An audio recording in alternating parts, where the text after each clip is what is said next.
voit très bien que le réseau Epstein, notamment, n'est pas connecté à la Russie parce qu'ils n'y connaissent rien. En réalité, ils n'arrivent pas à y rentrer, comme vient de l'expliquer Youssef. Youssef, si tu dois partir, bah, tu nous le dis, hein, quand tu pars quand tu veux. J'aimerais qu'on passe un petit, parce que tu disais, Alain, très justement, que c'était un dossier délicat, il fallait l'étudier.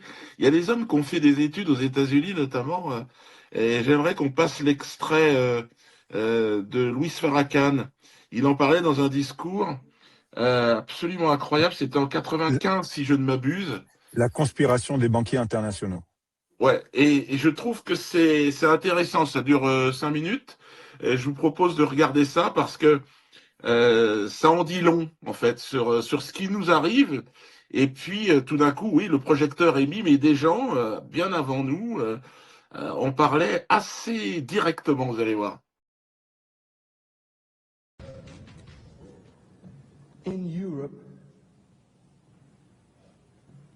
En Europe, un homme du nom de Rothschild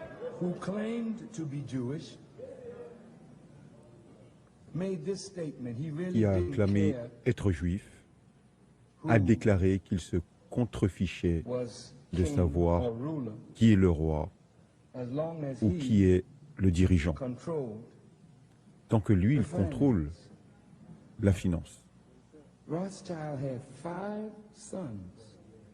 Rothschild avait 5 fils et il les a envoyés vers différentes contrées de l'Europe. Il en a envoyé un en Angleterre, un en France, un en Italie, un en Autriche et un est resté à la maison avec le père en Allemagne.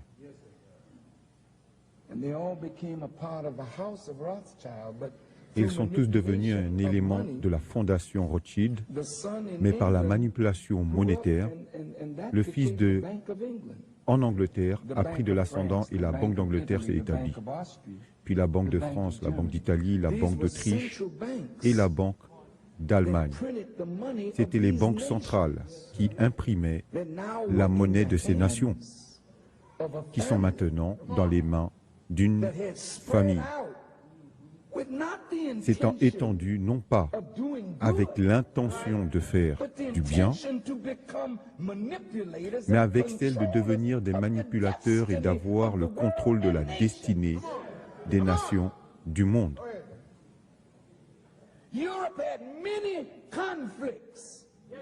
L'Europe a connu et a eu beaucoup de conflits.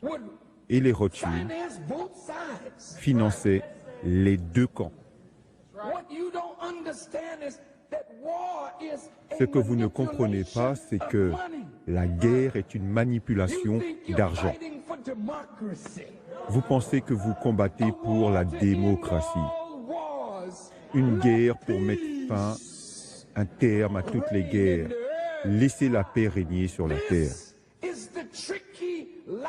C'est le langage rusé que les sages et les méchants utilisent pour piéger les pauvres et les faibles. Est-ce que vous m'écoutez?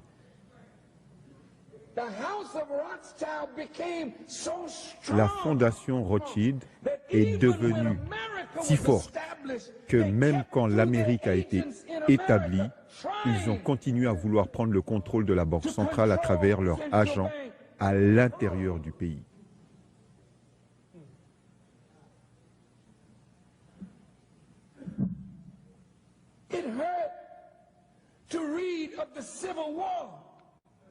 C'est blessant quand on lit au sujet de la guerre civile. Les gens du Sud ne voulaient que personne libère les esclaves. Je n'étais pas malicieux lorsque j'ai dit que 75% des Juifs possédaient des esclaves. Ce n'est pas moi qui l'ai dit. C'est vous qui l'avez écrit dans votre propre histoire. Donc attendez. Si vous possédiez des esclaves, sachant que ceci était la base de votre richesse, alors vous ne désiriez pas voir l'Amérique libres. Beaucoup furent à la racine des États confédérés et du drapeau confédéral d'hier comme d'aujourd'hui.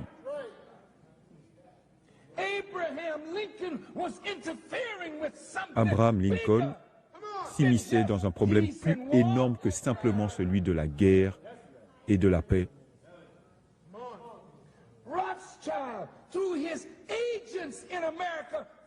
Rothschild, à travers ses agents en Amérique, a financé le Nord ainsi que le Sud. Et beaucoup plus de gens pauvres qui étaient idéalistes ont perdu leur vie pensant qu'ils combattaient pour de nobles causes. Et vous avez rendu le riche encore plus riche, mais il s'enrichissait au prix de votre sang, celui de vos enfants et celui de vos petits-enfants.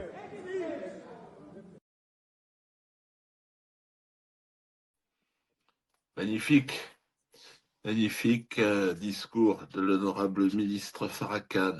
Et comment ne puis-je pas me reconnaître aujourd'hui, alors que je suis ciblé par Ariane de Rothschild et son groupe très puissant pour me faire taire. Et là, la parole, évidemment, de l'honorable ministre Louis Farrakhan résonne, évidemment, dans mon esprit. Alors, je ne sais pas ce que vous avez pensé de ce discours d'il y a 30 ans, mais il est tellement moderne, tellement actuel que je pensais important. D'ailleurs, il y aura la suite, ça sera à la toute fin du...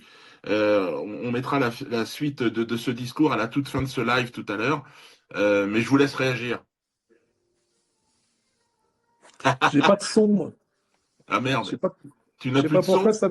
Ah bah, Nous, on t'entend. Ouais, Nous, mais on t'entend. on m'a coupé le son. Ah bon? Bah, j'entends rien. Si, je t'entends toi, mais c'est le seul que j'entends.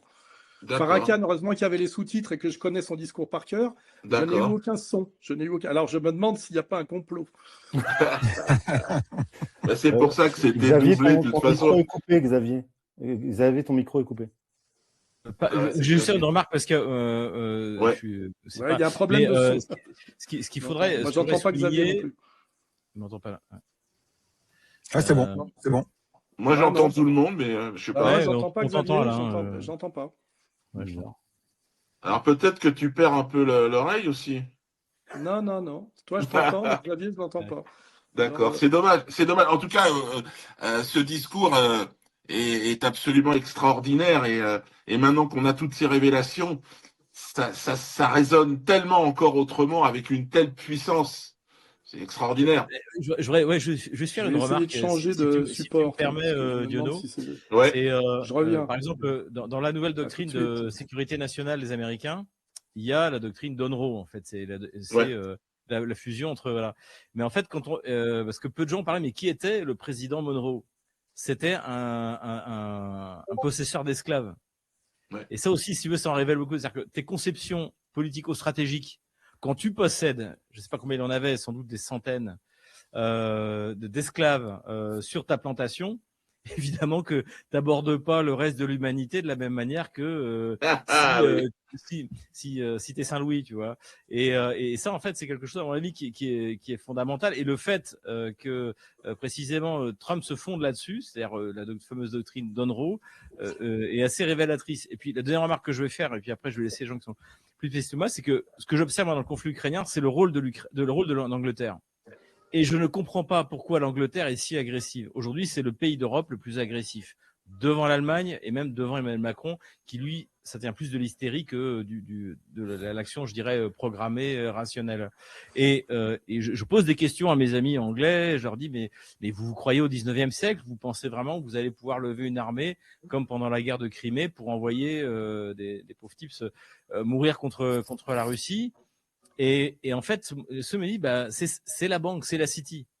C'est-à-dire que eux, ils sont encore au 19e siècle, ils ont encore des objectifs qui sont d'affaiblir la Russie, quoi qu'il arrive. Et aujourd'hui, l'Ukraine, c'est la plateforme de tir qu'on peut utiliser pour taper dans la profondeur des territoires russes, pour tuer des Russes, sans que les Russes puissent dire c'est l'Angleterre. Voilà. Et donc voilà, effectivement, je retrouve dans ce que dit Farrakhan la manipulation en fait de ces élites, à la fois les négriers en fait, C'est ça. Comme il s'appelle, comme la Monroe ou la City aujourd'hui, qui finalement n'a rien changé de son comportement de manipulation. Oui, puis le racisme viscéral des Rothschild, c'est quelque chose qu'il est important de souligner. Et ce qui m'arrive, c'est aussi parce que je suis noir.